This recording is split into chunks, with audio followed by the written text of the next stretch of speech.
अस्सलामुअलैकुम। Hi friends, आप कैसे हैं? अल्लाह का शुक्र है मैं ठीक हूँ।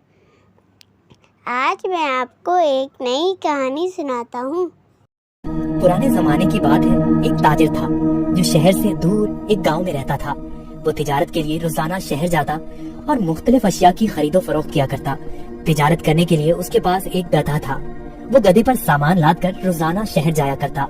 ताजिर अपने गधे की बहुत अच्छे तरीके से देखभाल करता, उसकी खुराक का बहुत ख्याल रखता, उसे वक्त पर चारा डालता और पानी पिलाता, क्योंकि ताजिर को पता था कि उसकी तिजारत के लिए इस गधे की बहुत जरूरत है। गधा बहुत सेहतमंद था। ताजिर बहुत सारा सामान एक साथ गधे पर लाद कर फरोख्त के लिए शहर ले जाता, लेकिन उसका गधा बहुत कामचोर और आलसी था। उसको भागना दौड़ना खाना पीना बहुत पसंद था। आज फिर शहर जाना पड़ेगा। मुझे हमेशा छुट्टियां क्यों नहीं हो जाती? मुझे छुट्टियां बहुत पसंद हैं। मेरे मालिक को तो हमेशा काम की ही पड़ी रहती है, पर मुझे फारिग रहना बहुत पसंद है। मेहनत करना तो बिल्कुल भी मुझे अच्छा नहीं लगता। ताजिर अपने गधे पर सारा सामान लाद कर शहर ले जाता और ताजिर को शहर जाने के लिए एक नदी को पार करना पड़ता था। शहर जाकर वो सारा सामान बेच देता। ताजिर को हर रोज बाजार की मांग के मुताबिक अशिया की तिजारत करनी पड़ती थी। कभी कपास तो कभी नमक, कभी सब्जियां तो कभी फल। ताजिर को पता लगा कि बाजार में नमक की मांग बहुत बढ़ गई है। ठीक है, मैं बहुत जल्द ही नमक लेकर आ जाऊंगा। उसने अपने गधे पर 4 बोरियां नमक की लादी और उसको मालूम हो गया कि 4 बोरियों का वजन काफी ज्यादा है।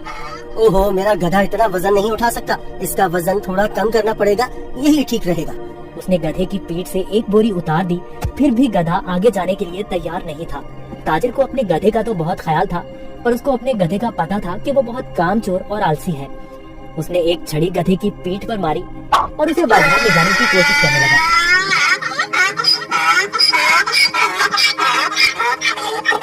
चलो, मुझे पता है तुम बहुत आलसी हो। तुम्हें शहर जाना बहुत जरूरी है, क्योंकि बाजार में इस वक्त नमक की बहुत मांग है।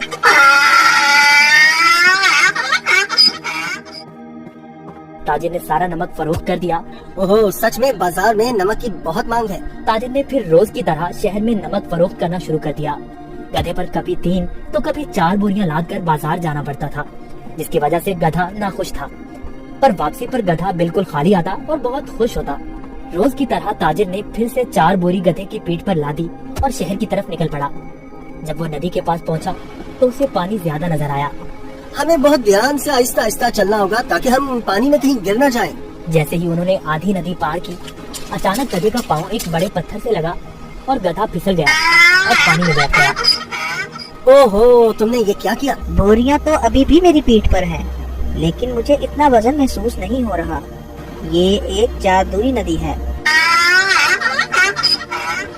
गधा इस बात से हैरान था कि नदी में फिसलने की वजह से उन बोरियों का सारा नमक नदी में घुल गया था और बोरियों में से नमक खत्म हो चुका था।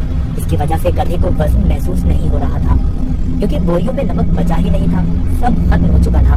ओहो, मेरी सारी मेहनत जाया हो गई। मैं शहर जाकर क्या करूँगा? सारा नमक तो बह गया है। शुक्र है खुदा का, मेरा गधा तो सही सलामत है। गधे को कुछ नहीं हुआ। अब शहर जाने का कोई फायदा नहीं। मुझे अब घर जाना चाहिए।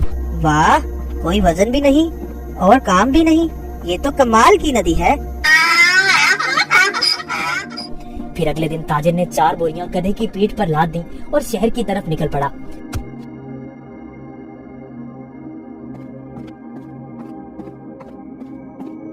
आहा, कल का दिन कितना अच्छा था। कोई काम भी नहीं करना पड़ा था। आज मुझे फिर काम करना पड़ रहा है। ठीक है, आज फिर से मैं आलसीपन दिखाता हूँ और अपना वजन कम करता हूँ। फिर तो मैं नदी से ही घर वापस जा सकता हूँ, कल की तरह।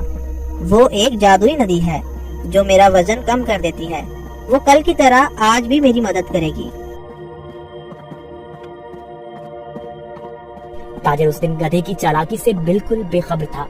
रोज की तरह ताजिर अपने गधे के साथ इस नदी के पास पहुंचा तो गधा ताजिर से पहले ही इस नदी की तरफ जाने लगा। ताजिर ने उसे रोका। रुको रुको। गधा फिर से नदी में फिसल गया जहाँ वो पहली बार फिसला था। ओहो, तुमने क्या किया? काहे गधे, जल्दी से बाहर आओ। लेकिन बहुत देर हो चुकी थी। बोरियों का सारा नमक नदी में घुल गया। गधे को अब कोई वजन महसूस नहीं हो रहा था। वाह, ये हुई ना बात। कोई वजन भी नहीं और काम भी नहीं। ये दोबारा कैसे?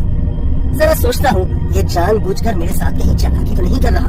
ओ काहिल गधे, मैंने तुम्हारा इतना ख्याल रखा और तुमने मेरे साथ क्या किया। इसे घर वापस ले जाता हूँ, मुझे पता है। अब देखो मैं तुम्हें कैसे सबक सिखाता हूँ। गधे ने सोचा मैंने काम चोरी का ये अच्छा तरीका ढूंढा है, पर ताजिर का तो आज कुछ और ही जहन था। अगले रोज ताजिर ने गधे की पीठ पर 6 बोरियां रुई की लाद दी, लेकिन गधे को थोड़ा सा भी वजन महसूस न हुआ। ओहो, इतनी ज्यादा बोरियां, कोई मसला ही नहीं। शहर तक जाना किसने है, इस जादुई नदी तक तो जाना है बस। और वो शहर की तरफ जाने लगे।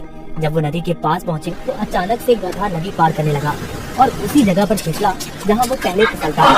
ताजिर बाहर खड़ा होकर ये सब मंजर देख रहा था। ओहो, ये मेरी पीठ पर इतना वजन कहाँ से आ गया।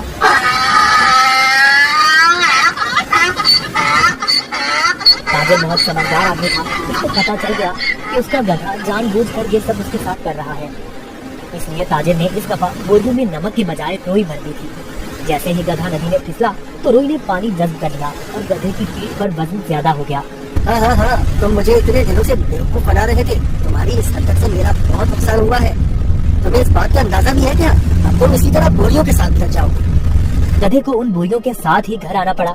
इस तरह गधे ने अपना सबक सीख लिया और उस दिन के बाद गधे ने कभी नदी में फिसलने की हिम्मत न की। इसलिए नतीजा जैसा करोगे वैसा भरोगे।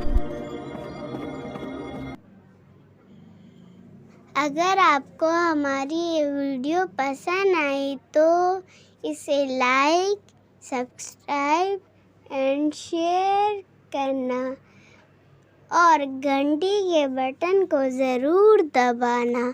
ऐसी वीडियो आपको मिलती रहेगी। अल्लाह हाफ़िज़।